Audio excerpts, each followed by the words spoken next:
ကျမ်းစာကတတ်ဖို့မလိုဘူးနားလည်ဖို့လိုတယ်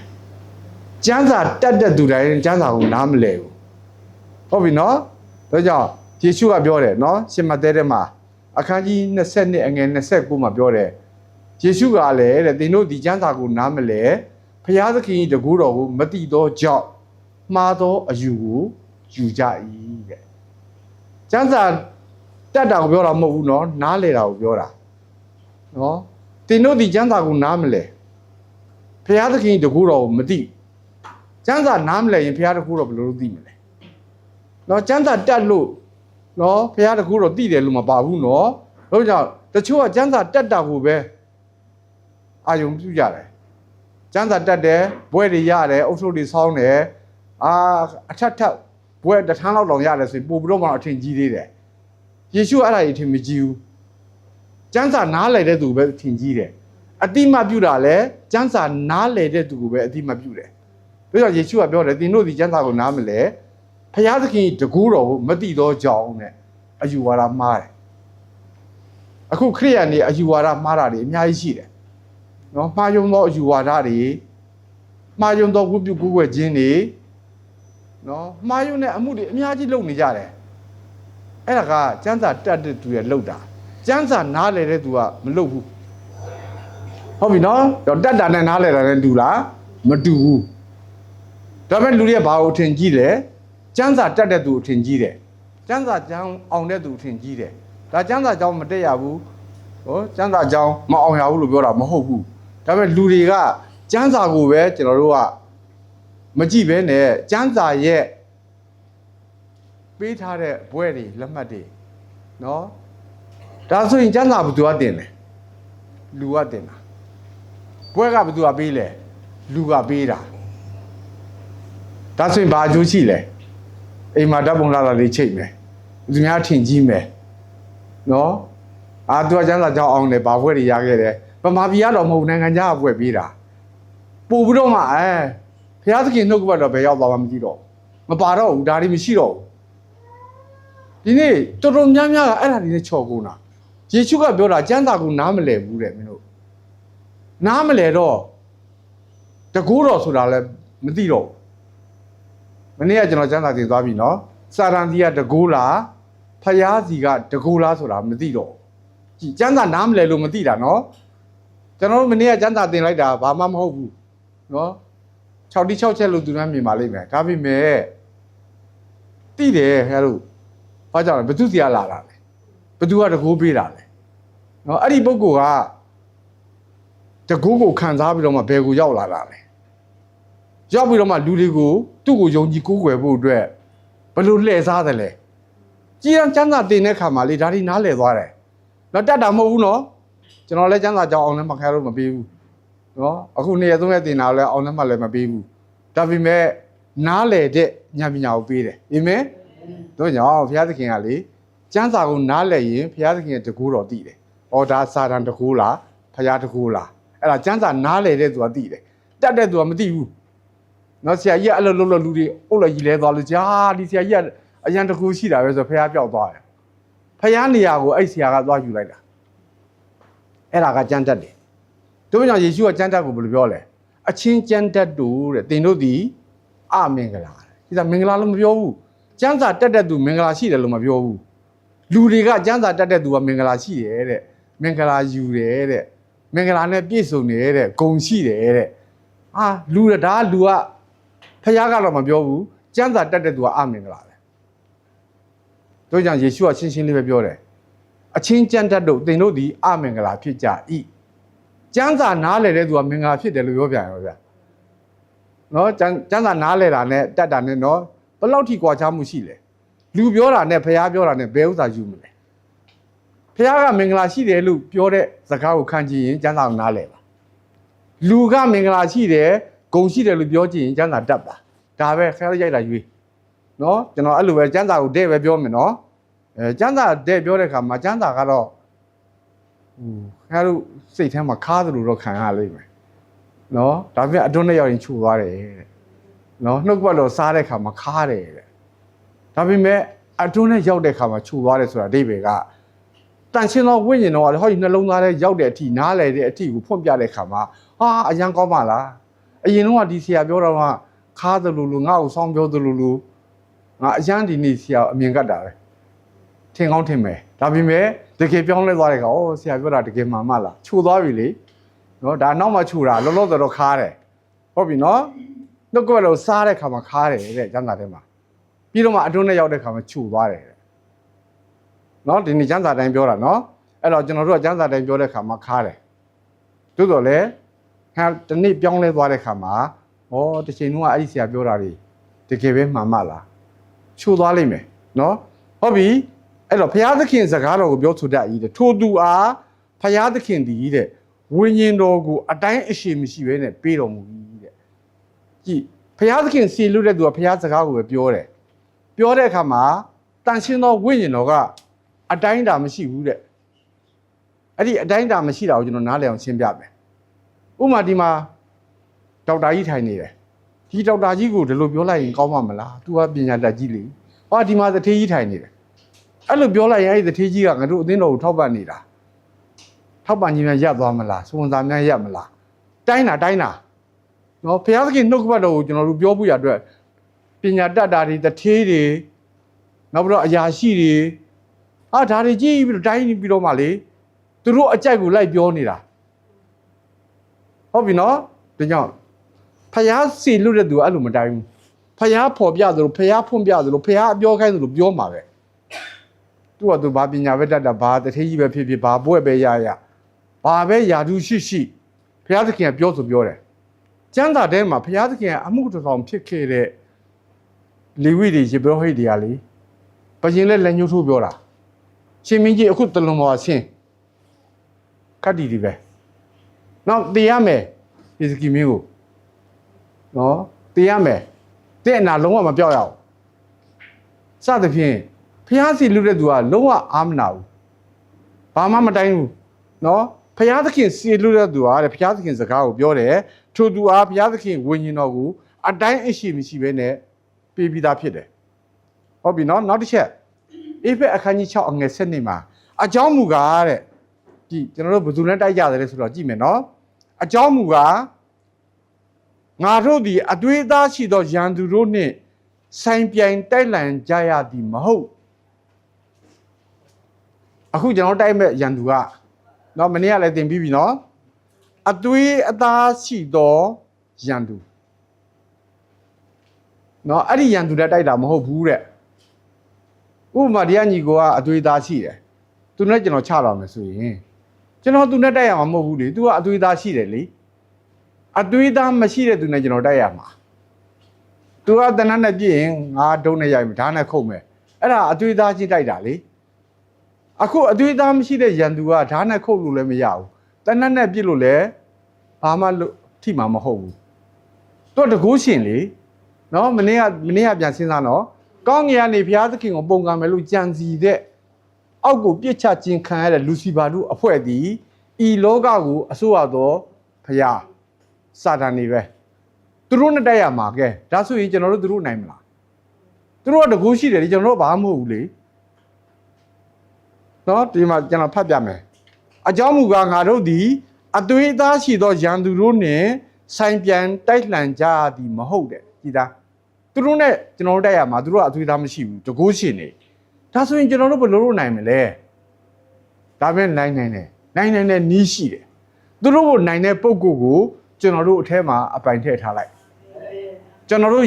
သူ့ကိုရထားပြီဆိုရင်ကျွန်တော်တို့တိုက်တာမဟုတ်ဘူးသူကနေပြီးတော့မှအဲ့ဒီအသွေးသားမရှိတဲ့ရန်သူကိုတိုက်ပြီးလိမ့်မယ်ဒါဆိုရင်ခရစ်တော်ရဖို့အရေးကြီးလားမကြီးဘူးလားဒါဆိုခရစ်တော်ရလို့ရင်စာတန်မနိုင်နိုင်ဘူးလားအေးဒါပေမဲ့အခုလူတွေကအဲ့ဒါကိုမသိတော့ဘူးငါဖေရတင်းဦးဆရာကြီးငါဖေရတိတ်ခါရကြီးငါဖေရခိုင်းချုပ်ကြီးယေရှုနာမနဲ့ထွက်တကေဝရသား9ယောက်ရှိတယ်လေကျမ်းစာထဲမှာနော်တကေဝဆိုယေဘရဟိဘင်းကြီးတွေသူ့ရဲ့သားခတ်ဒီနဲ့ငါဖေရယေဘရဟိကွာဘယ်ရမလဲစာရာမင်းထွက်စမ်းဟိုကတော့ပေါလုလည်းငါသိတယ်ယေရှုလည်းငါသိတယ်မင်းတို့ကဘာကောင်းနေလဲဆိုတက်လုံးတာလေအဝတ်တောင်မပါဘူးထွက်ပြေးရတိုင်းရတွေနဲ့ဒါကျမ်းစာထဲမှာနမူနာရှိတယ်နော်ဒါကျွန်တော်ကျမ်းစာတိုင်းပြောတာဒါဆိုရင်ကို အဖေကယာလို့ရှိလို့တထေးကြီးဖြစ်လို့နော်ဂုံရှိလို့ပါမောက်ခကြီးဖြုတ်လို့ခုနတိတ်ခါယာကြီးဖြစ်လို့ဂိုင်းရုပ်ကြီးဖြစ်လို့အဲလိုစာတောင်နိုင်လိမ့်မယ်မထင်နဲ့လုံးဝမနိုင်ဘူးတက်လုံးခံရမယ်အဲ့ဒါဘာမှမထွက်ပြေးရလိမ့်မယ်အခုလူတွေကစမ်းစာကိုနားမလဲဘူးဆိုတာအဲ့လိုမျိုးနားမလဲဘူးဖြစ်နေတာနောက်က background ရှိနိုင်မယ်လို့ထင်နေတာအဲ့ဒါလောကအရာလေနော်ဒီသမ္မတကြီးသားကိုဘယ်သူထောင်ချလို့ရမလဲနော်သမ္မတကြီးသားသမ္မတကြီးမျက်နှာမငယ်ရအောင်မျက်နှာမညှို့ရအောင်သမ္မတကြီးစိတ်မညစ်ရအောင်သူ့ရဲ့သားမှလည်းလူညုံကြီးတွေအမြဲတမ်းချပေးထားတယ်ဆိုတော့တော့ထောင်လုပ်လို့ရတာအဲ့ဒါလောကအရာလေအခုဝิญဉ်ရေးရမှာအဲ့လိုမျိုးသွားပြီးတော့နှိုင်းရှင်လို့မရဘူးနော်အခုလူကဝิญဉ်ရေးရနဲ့ဇာတိနဲ့ရောပြီးတော့မှအကုန်လုံးအခုအသက်ရှင်နေတာအဲ့ကြောင့်နှုတ်ကပတ်တော်ကပျောက်ကုန်တယ်နော်နှုတ်ကပတ်တော်ပျောက်ကုန်တယ်အဲ့ဒါကြောင့်ကျမ်းစာကိုနားလည်ဖို့အရေးကြီးတယ်ဆိုတော့ပြောချင်တယ်အဲ့တော့ငါတို့ဒီအသွေးသားရှိသောရန်သူတို့နဲ့ဆိုင်ပြန်တိုက်လန်ကြသည်မဟုတ်အထွတ်အမြတ်တို့နဲ့၎င်းလေကြည်သားနော်ဖះနဲ့အတူနေခဲ့တဲ့ကောင်ကြီးနော်လူစီပါကြီးအထွတ်အမြတ်ဖះပြီးသူပဲအထွတ်အမြတ်တို့နဲ့၎င်းအာနာစက်တို့နဲ့၎င်းနဲ့အာနာရှိတယ်သူကပြီးတော့မှလောကီမှောင်မိုက်၌ဟောဒီလောကကြီးထဲမှာလေအစိုးတရားပြုသောမင်းတို့နဲ့၎င်းတဲ့မိုးကောင်းငင်၌နေသောနတ်ဆိုးတို့နှင့်၎င်းဆိုင်ပြန်တိုက်လှန်ကြရ၏ကြည်သားအဲ့ဒါဒီနဲ့တိုက်ရမှာခင်ဗျားတို့ကျွန်တော်တို့တိုက်ရမယ့်ရံမျိုးတိသေးလေးမဟုတ်ဘူး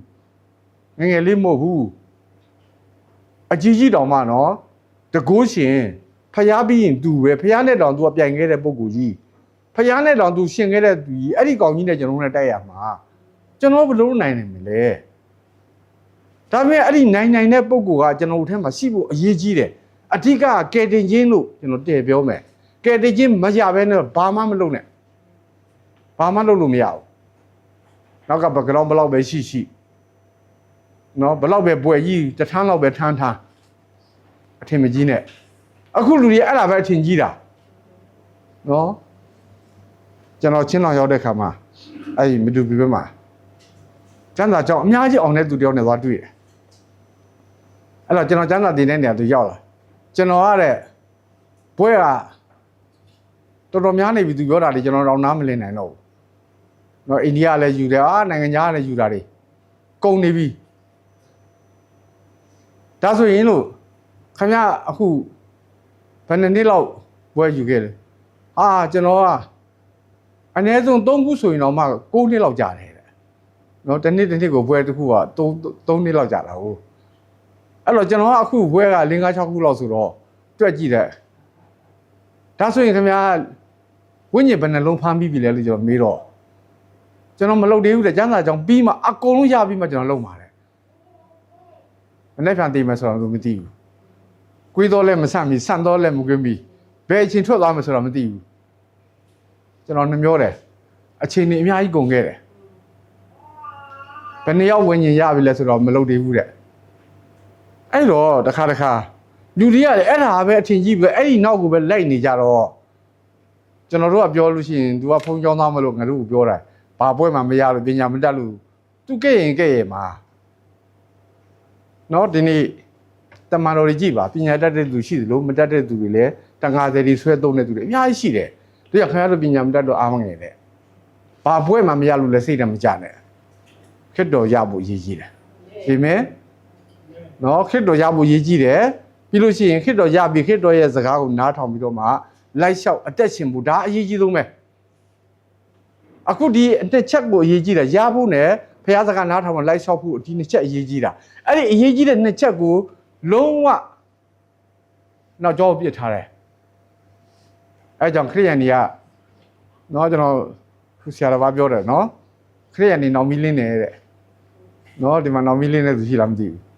နော်ခရိယန်တွေနောက်မီးလင်းနေတဲ့နှုတ်ကပတ်တော်ဒီကျွန်တော်ခြေရှိမှာမိကွက်ဖြစ်တယ်နှုတ်ကပတ်တော်ရှေ့သားမတင်ဘူးနှုတ်ကပတ်တော်နောက်မှာထားတယ်အဲ့တော့ခရိယန်တွေကနောက်မီးတော်လင်းနေရှေ့မီးမလင်းဘူးဖြစ်နေတယ်နော်နောက်မီးလင်းနေဆိုရှောက်မစင်းစားနဲ့နော်နှုတ်ကပတ်တော်ကကျွန်တော်တို့ခြေရှိမှာမိကွက်ဖြစ်တယ်အလင်းပြထားတယ်အဲ့တိုင်းသွားရမယ်အခုနှုတ်ကပတ်တော်နောက်မှာလေအဲ့တော့ဘယ်မှာလင်းလဲနောက်ကပဲလင်းနေတာနှုတ်ကပတ်တော်တော့လင်းတယ်နော်နောက်ထားတာရှေ့ထားတာအကုန်လင်းတယ်ဘုရားသခင်ကဘယ်မှာထားရမလဲရှေ့မှာထားရမယ်နောက်မှာထားဖို့မပြောဘူး ဒါပေမဲ့ခရိယန်တွေကကျမ်းစာကိုနောက်မှထားပလိုက်တယ်နော်တခြားအရာတွေရှေ့တန်းတင်လိုက်တယ်အဲ့တော့နှုတ်ကပတ်တော်ကနောက်ကနေလင်းနေတာအဲ့ဒါခရိယန်တွေနောင်မီလင်းနေဆိုတာအဲ့ဒါပဲနော်ရှေ့မီလင်းရမယ်နော်ဟုတ်ပြီအထွတ်မြတ်တို့နဲ့၎င်းအာနာဆက်တို့နဲ့၎င်းလောကီမောင်မိုင်းနဲ့အစိုးရပြီးတော့မင်းတို့နဲ့၎င်းမိုးကောင်းရည်၌နေတော့နတ်ဆိုးတို့နဲ့၎င်းဆိုင်မြင်တိုက်လှန်ကြ၏ဒါပဲကျွန်တော်နိုင်ကြရင်သူတို့နိုင်တဲ့ပုဂ္ဂိုလ်အထက်မှာရှိပါဟုတ်ပြီဒါဆိုရင်ကဲယေရှုကနေပြီးတော့မှကျွန်တော်နမူနာပြောပြမယ်နော်နမူနာဆိုတာကျမ်းစာအတိုင်းပဲမဿဲအခန်းကြီး၄တစ်ကနေ7ထဲမှာပါတဲ့အကြောင်းရှင်မဿဲ၄တစ်ကနေ7နော်ကျွန်တော်ဖြည်းဖြည်းပြောမယ်ထိုအခါမာနသည်စုံစမ်းနော်မာနဤစုံစမ်းတွေးဆောင်ခြင်းကိုခံစေမိအကြောင်းတဲ့ဝိညာဉ်တော်သည်ယေရှုကိုတောသူပို့ဆောင်တော်မူ၍တဲ့ယေရှုခရစ်တော်ဘုရားကလူစားတိခံယူတဲ့အခါမှာသူကအလုံးမလုပ်သေးဘူးအဲ့ဒီမာနရဲ့စုံစမ်းတွေးဆောင်ခြင်းတွေအောင်မြင်ပြီးတော့မှအဲ့တိုက်ပွဲဝင်ပြီးတော့မှအဲ့တိုက်ပွဲကိုအောင်တဲ့အခါကျတော့မှကောင်းကင်တမန်တွေကချိကပ်ပြီးတော့မှသူ့ကိုအလုတ်ကျွေးပြုစုပြီးတော့မှအဲ့ဒီမှာအလုတ်လုပ်တာတွေ့ရတယ်ယေရှုနမိတ်လက္ခဏာလည်းမပြဘူးတည်တဲ့သူလည်းမရှင်စေသေးဘူးဘာမှအလုံးမလုပ်သေးဘူးနော်ဗတ္တိဇာမင်္ဂလာယူပြီးတဲ့နောက်ပိုင်းမှာစုံစမ်းသွေးဆောင်ခြင်းကိုအရင်ဆုံးသူကခံရတယ်တိုက်ပွဲဝင်ရတယ်ဟုတ်ပြီနော်အဲ့မှာ तू ဘလို့တိုက်ပွဲဝင်လဲအဲ့ဒါကြည့်မယ်နော်ကျွန်တော်တို့ခရိယန်အသက်တာမှာလဲခရစ်တော်ရပြီးတာနဲ့အလုံးမလုံးနဲ့ဟုတ်ဘုရားမခိုင်းနေဘူးအရင်ဆုံးစုံစမ်းခြင်းသူကပေးသွေးလိမ့်မယ်အဲ့ဒီစုံစမ်းခြင်းတွေကိုအောင်မြင်လာတဲ့ခါကျတော့မှဘုရားခင်ဗျားတို့ဆက်သုံးသွားလိမ့်မယ်ကျွန်တော်တို့အမှုတော်နဲ့ဘုရားသခင်စပြီးတော့သုံးပြတဲ့အချိန်မှာလဲကျွန်တော်လဲအဲ့ဒါတွေကိုကျမ်းစာကိုကျွန်တော်ငကိုတွေကနားလည်ပြီးသားတေချာကြည့်တာကိုနားလည်တဲ့ခါကျတော့ပထမဆုံးကျွန်တော်ဘုရားမသုံးခင်ကစုံစမ်းခြင်းထဲမှာထည့်ပေးလိုက်တယ်အဲ့ဒီစုံစမ်းခြင်းတွေကိုအကုန်အောင်မြင်တော့မှသုံးပါလို့ပြောစရာမလိုဘူး။ဆရာကန်ထူးဆိုတာအကုန်လုံးပါဇက်ပိတ်ထားလို့တော့မရဘူး။နော်အကုန်လုံးကိုဒီမှာသူ့ဟာသူကိုမချိမြောက်ဖဲနဲ့သူတစ်ပါးချိမြောက်ပါလေစီဆိုတဲ့အတိုင်းပဲ။အာဟိုကဆရာကန်ထူးဒီကဆရာကန်ထူးပဲ။ကျွန်တော်တော့မှဘဝင်မြင့်ကျင်သလိုဖြစ်လာတယ်။စိတ်ကကိုဘာမှမဟုတ်တဲ့နဲ့6တိ6တွေကဟာတော့ကြဟိုအရာချီကြီးကခေါ်လိုက်ကိုတထေးကြီးကခေါ်လိုက်နော်အော်ဘွေရလေးကျွန်တော်အသုံးပြုတော့လေဟာရောက်တဲ့နေရာတိုင်းလဲလူတွေကပြောင်းလဲပြောတဲ့စကားတိုင်းလဲတကူပါတော့အဲ့တကူတော့အလုံးလုံးဆိုတော့ကျွန်တော်တော့မှမနေတတ်တော့ဘူးအဲ့လိုမျိုးဖြစ်တာဘာကြောင့်လဲစုံစမ်းခြင်းတွေကိုအောင်မြင်ပြီးတဲ့နောက်ပိုင်းမှာနော်အဲ့စုံစမ်းခြင်းကလည်းအလှလဲခံရတယ်ဒါပေမဲ့ကျွန်တော်တောက်ခံတယ်စာမိုးပဲရောက်အောင်ဖြည့်တယ်ဖြည့်တဲ့ခါအောင်လာတဲ့ခါကျတော့နော်ကျွန်တော်မနေ့ကကုစားတာတို့အိမ်မှာကျွန်တော်တနားကျော်လောက်သက်တည်ခံထားတယ်နောက်အဲ့ဒီအခွေနော်အဲ့လိုကြုံလို့ရှိရင်သူလည်းကြည့်ပေါ့ဒါလေးကကျွန်တော်ဘယ်အကြောင်းမှလည်းတက်တည်မခံဘယ်သူမှလည်းမပြောဘူးဒါမနေ့ကတော့ဘလို့ပဲဖြစ်ဝင်ကျွန်တော်နှိုးဆော်လို့ကျွန်တော်တက်တည်ခံတယ်နော်ကျွန်တော်ပြောင်းလဲတဲ့အသက်တာနေစပြီးတော့အခုတည်းထိပေါ့နော်အဲ့ဒီအကြောင်းလေးတွေကိုနော်တနားကြီးကြောကြတယ်နော်ဒါတော့မှဖြတ်ပြောလို့ကြားထဲမှာအများကြီးရှိနေတယ်အဲ့ဒီစုံစမ်းခြင်းတွေအောင်လာတဲ့အခါကျတော့မှဘုရားသခင်ကျွန်တော်သုံးတာအခုလည်းယေရှုကိုကြည်သားကဲဘာနဲ့စလဲဆိုတော့ဝိညာဉ်တော်အတော်ကိုပို့တယ်တဲ့ဟဲ့မြို့မပို့ဘူးအေးကွန်းအောင်မှာသွားနှက်နေမခိုင်းဘူးဟိုတော်ထဲမှာပို့တာနော်စုံစမ်းခြင်းဆိုတာကမြို့ကိုမပို့ဘူးနော်တော်ထဲမှာပို့တာအခက်ခဲအငတ်အပြတ်နော်တကယ်ကြားထဲမှာဘာမှမရှိတဲ့နေရာမှာတော်ကိုပို့တယ်အခုစုံစမ်းခြင်းခါမယ်ဆိုရင်တော့မြို့မှာအေးကွန်းအောင်မှာတခါလေတကယ်တထေးကြီးအိမ်မှာလို့ထင်ကြတယ်မဟုတ်ဘူးစုံစမ်းခြင်းဆိုခင်ဗျာတော်ထဲမှာပို့တယ်အဲ့တော့တော်ကိုပို့ဆောင်တယ်တဲ့ဘယ်လောက်လဲယေရှုသည်အရက်40ပတ်လုံးအစာအာဟာရကိုမသုံးဆောင်မနေရက်ပေါင်း40လုံးငတ်ပြတ်ပြီးတော့မှစားစရာကိုမရှိဘူးအဲ့စုံစမ်းခြင်းကစလာပြီအဲ့လိုငတ်ပြတ်ပြီးတော့မွတ်သိမ့်နေတဲ့အချိန်မှာစာငတ်နေတဲ့အချိန်မှာတဲ့စုံစမ်းခြင်းဆိုဘယ်လိုဝင်လာတယ်စာတန်းကလာပြီအဲ့ဒီကြောက်ခဲကူတဲ့မုန်းဖြစ်အောင်မင်းတကိုးနဲ့လှုပ်ပြီးတော့မင်းစားလိုက်လေတဲ့မင်းဖျားပဲတဲ့မင်းရလာပဲတဲ့ယေရှုလှုပ်လားလုံးဝမလှုပ်ဘယ်သူခိုင်းလို့လဲစာတန်ခိုင်းတာမလှုပ်ဘူးလေမလှုပ်နိုင်ဘူးလားလှုပ်နိုင်တယ်တကိုးမရှိဘူးလားရှိတယ်ဖျားသားမလှုပ်ဘူးခိုင်းတဲ့သူကဘယ်သူလဲစာတန်ကျွန်တော်ကျမ်းစာနားလေရမယ်နော်စာတန်ခိုင်းတယ်မလှုပ်နဲ့ဟမ်မင်းခိုင်းတာတော့မင်းခိုင်းတာတဲ့တော့ငါသာလှုပ်ပြအောင်မယ်မာနသွားမကြီးနဲ့ဟဲ့ကြာဆင်းသွားမယ်စာတန်ကသူ့ထောင်ချောက်ထဲမှာဝင်သွားတာကြောက်ကုန်းထဲမှာမိသွားတာခရိယန်နေအခုအဲ့လိုမိတာတွေအများကြီးနော် စာတန်ခိုင်းတာမသိဘူးနော်မင်းခိုင်းတာတော့ကတော့ငါကဖယားသားကပိုတော်လုံးပြနိုင်တယ်ဆိုလုံးပြလိုက်တော့နောက်ဆုံးဘာဖြစ်လဲဒုက္ခတွေရောက်ကုန်တာအများကြီးရှိတယ်နော်အဲ့ဒါကြောင့်ဒီနေကျမ်းစာကိုနားလည်ဖို့လိုတယ်ဘယ်သူခိုင်းတာလဲစာတန်ကခိုင်းတာဘာနဲ့မောင်းထုတ်လဲအချင်းစာတန်နဲ့ဘုရားခင်သားတော်မစုံစမ်းရဘူးကျမ်းစာထဲမှာမင်းနားမလဲဘူးလားထွက်သွားတခါတည်းဒီမှာကျွန်တော်ဖတ်ပြမယ်ဤကြောက်ခဲတို့မုန်းဖြစ်စေခြင်းကအမိန့်တော်ရှိပါဟုရှောက်လေယေရှုကလည်းလူဒီမိုအားဖြင့်အသက်ကိုမွေးရမည်မဟုတ်ဘုရားခင်မိန့်တော်မူသည်မြတ်နော်မိန့်တော်မူသည်မြတ်အားဖြင့်အသက်ကိုမွေးရမည်ကျမ်းစာလာသည်ဟုပြန်ပြောတော်မူကျမ်းစာနဲ့ပြောတာနော်ယေရှုကစာတန်ကိုပြန်ပြီးတော့တိုက်လာတဲ့အခါမှာအပြင်စကားလုံးဝမပါဘူးဒီကျမ်းစကားနဲ့ပဲတိုက်လာတယ်ခင်ဗျားတို့စာတန်တိုက်ချင်ရင်အဲ့ဒီကျမ်းစာတွေကပါတဲ့အရာနဲ့ပဲပြောအဲ့ဒါနဲ့ပဲတိုက်အပြင်အားတွေစာပေစာအုပ်တွေအ내ဖွင့်ကျမ်းတွေဘာသာပြန်နေနဲ့သွားမတိုက်နဲ့အဲ့ဒါလူကရေးထားတာအခုလူတွေကအဲ့ဒါတွေပဲအာယုံဆက်လိုက်တော့ဖះနှုတ်ကပတ်တော်ပျောက်သွားတယ်အ내ဖွင့်ကျမ်းတွေစာပေစာအုပ်စာပေတွေဘ ഹു တုဒတွေဘာသာပြန်တွေနော်တရားဟောချက်တွေဒါဒီနဲ့ပဲလှုပ်ရှားနေကြတော့လေဖះသခင်နှုတ်ကပတ်တော်အစစ်မှန်တွေကဘယ်ပြောင်းမှမသိတော့ဘူးအခုအဲ့လိုဖြစ်နေတာဟိုနေ့ကကျွန်တော်အိမ်မှာကောင်လေးတယောက်ကအ내ဖွင့်ကျမ်းနဲ့မလေး350ပေးရတယ်ဗျာ online ကနေမှာဗမာပြည်ကနေပို့လာတာအချီပဲ1ကီလိုလောက်ရှိတယ်ကီလိုအချိန်နဲ့ပေးရတာ350တဲ့နှပြောစရာကြီးနော်အိမ်နာက1လကသာလို့ရှိတယ်လူတွေကအဲ့ဒါပဲအထင်ကြီးတာနှုတ်ကပတ်တော်ကိုလေဒီမှာမဖတ်ဘူးအဲ့ဒါကြီးလေရှေ့မှာပဲစပွဲမှာပဲအဲကမတင်ထားတာတွေ့တယ်အခုဒီရှိတယ်ပြောချင်တာကလေကြည့်လိုက်ဖတ်ကြည့်လိုက်ကျွန်တော်လည်းစပွဲမှာတင်ထားလှန်ကြည့်တော့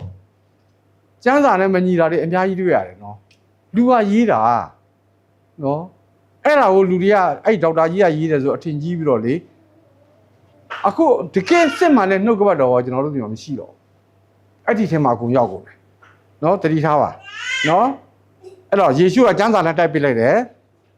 ထိုအခါတဲ့မာနသည်ယေရှုကိုတန်ရှင်းသောမြို့ပြန်ဆောင်သွားပြန်ရောနောက်တစ်ခေါက်လာပြီမာနကရှော့မယ်မထင်နဲ့တော့နောက်တစ်ခေါက်လာပြီတန်ရှင်းသောနေရာကိုတစ်ခါခေါ်သွားတယ်တန်ရှင်းသောမြို့တော်သို့ဆောင်သွား၍ဗိမာန်တော်အထွတ်၌နော်အထွတ်၌တင်ထားပြီးလျင်ကျမ်းစာလာသည်ကကောင်းကင်တမန်တို့သည်တင့်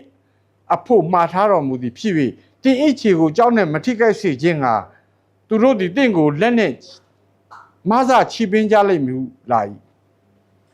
ကျမ်းစာထဲမှာပြောတော်မလားမင်းခုန်ချလိုက်မြေကြီးနဲ့တောင်မထိဘူးကြောက်နဲ့မထိအောင်ကောင်းကင်တမန်တွေကမင်းချီတော်ကိုမှားထားလိမ့်မယ်လေကျမ်းစာထဲမှာမရှိဘူးလားရှိတယ်ယေရှုလှုပ်လား